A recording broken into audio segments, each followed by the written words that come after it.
अस्सलाम वालेकुम everyone, doctor Kamran है। जो टॉपिक आज मुझे बात करने के लिए बताया गया है दैट इज़ फेशियल हेयर। अच्छा, फेशियल हेयर ग्रो करने की रीज़न्स में पहली चीज़ जो हमें रूल आउट करनी होती है वो होती है पीसीओज़।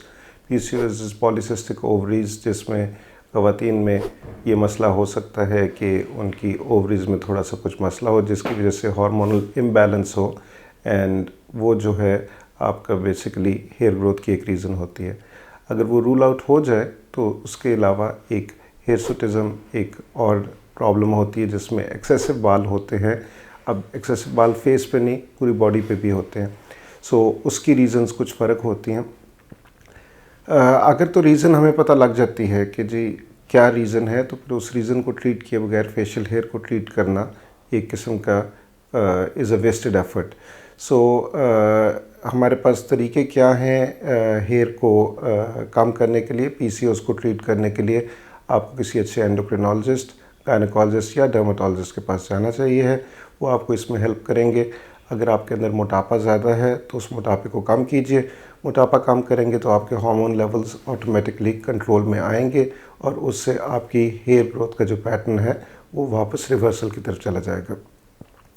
हमारे पास दूसरे जो तरीके हैं उनमें जो सबसे ज़्यादा आजकल पॉपुलर तरीका है that is laser hair removal.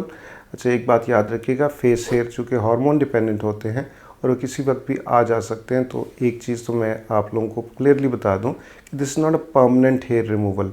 So there is no such thing as permanent hair removal with laser.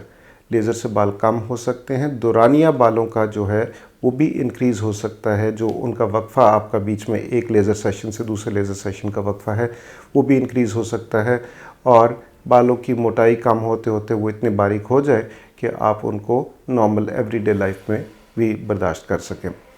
सो एक जो डिस्क्लेमर मैं देना चाह रहा हूँ वो ये है कि laser hair removal is not permanent hair removal.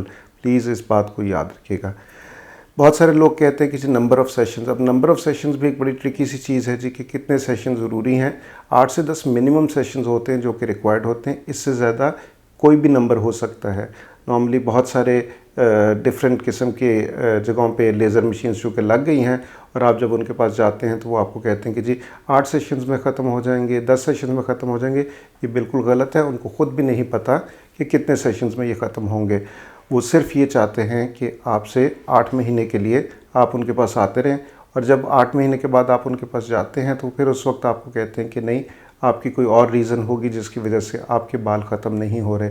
तो प्लीज़ प्लीज़ प्लीज़ ये क्लियरली मैं आपको बार बार ये बात बताने की कोशिश कर रहा हूँ कि there is no such thing as permanent hair removal. One, there is no number of sessions that can be committed as far as the facial hair are concerned. Body hair are a little different. Body hair चूँकि hormone dependent उतने नहीं होते हैं लेकिन उतने नहीं होते, तो उसकी वजह से हम थोड़ा सा सेफली ये बात कह सकते हैं कि जी 8 से 10 सेशन में बहुत हद तक बाल आपके कम हो जाएंगे या बिल्कुल चले भी जाएंगे। So this information I hope कि आपके लिए हेल्पफुल होगी। बाकी जो तरीक़ेकार हैं उसमें वैक्स है, ब्लीच है, और उसके अलावा थ्रेडिंग है, रेज़र है।